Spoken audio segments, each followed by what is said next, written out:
La Renaissance. C'est un mouvement artistique et révolutionnaire que connut l'Europe occidentale du XVe au XVIIe siècle. Nous discuterons la Renaissance au travers de 5 chapitres.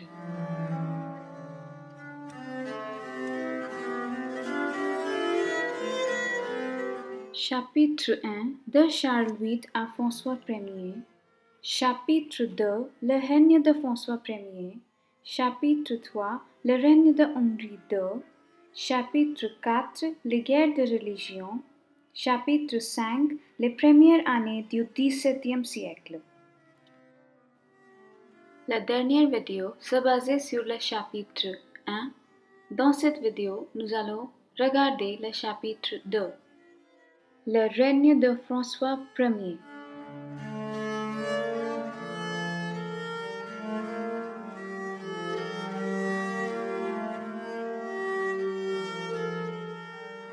Chenonceau, un château au-dessus du Cher, ce célèbre château de la Renaissance, dont la construction s'étend sur toute la durée du siècle, annonce le classicisme.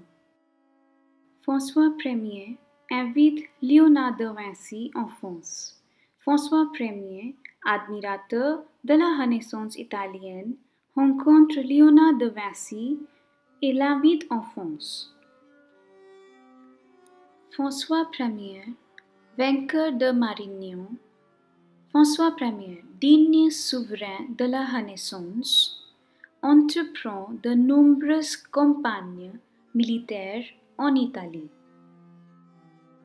Chambord, le plus grand château de la Renaissance.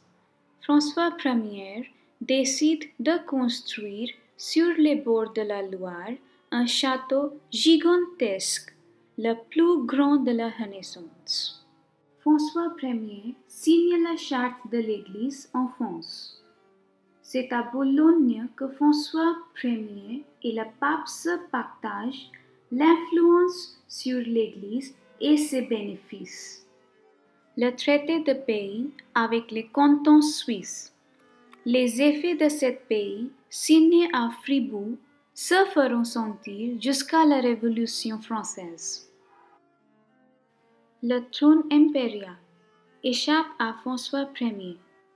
François Ier se voit ravir l'empire par son grand rival, Charles Quint, roi d'Espagne et roi de Naples.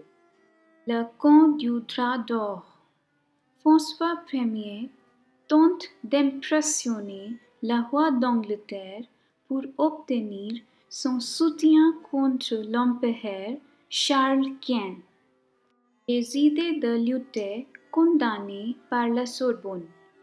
La perte de toute réforme religieuse entraîne le début des persécutions dirigées contre les luthériens.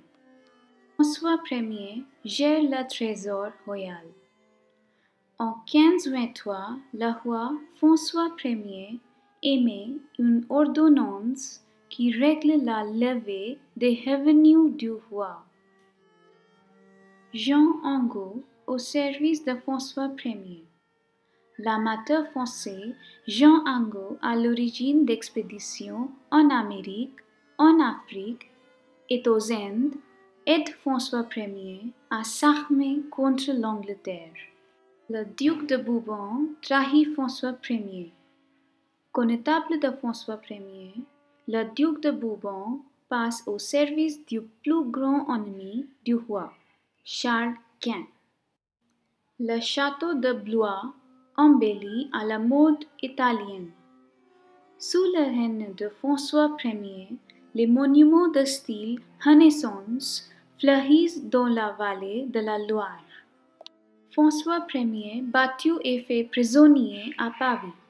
Sévèrement battu par les troupes impériales de Charles Quint, François Ier est emmené en captivité en Espagne.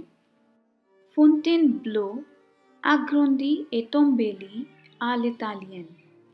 Avec Azay-le-Rideau, Blois et Chambord, Fontainebleau devient un des lieux de la Renaissance.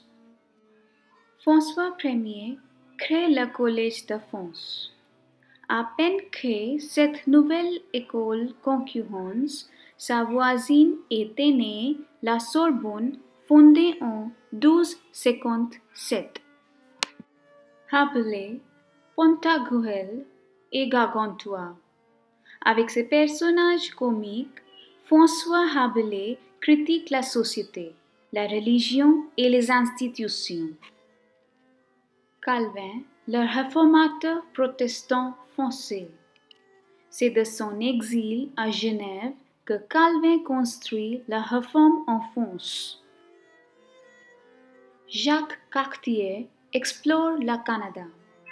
Voulant trouver au nord du continent américain un passage vers la Chine, le marin breton découvre le Canada.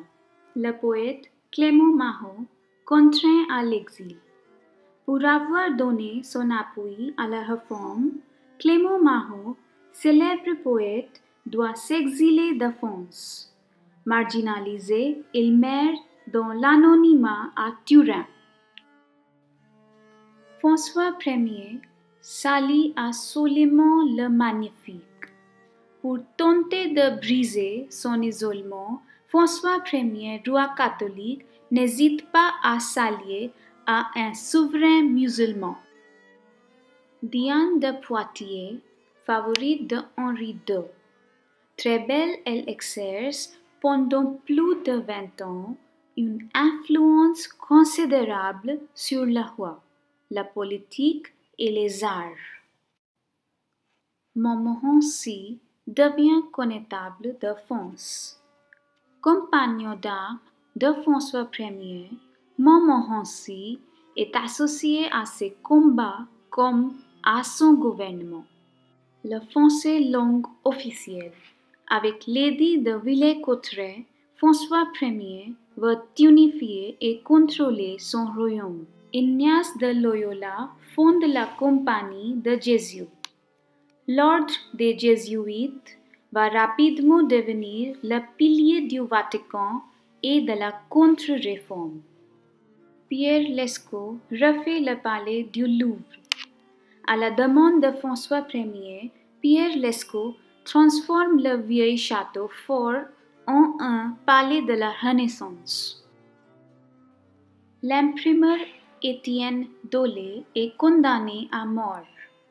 Humaniste admirant l'Antiquité, le caractère indocile de l'imprimeur Étienne Dolet lasse ses défenseurs. Ambroise Paré, père de la chirurgie moderne. Malgré l'opposition des médecins, cet ancien barbier réussit à très nettement améliorer le sort des blessés. Merci de regarder cette vidéo. Bonne journée.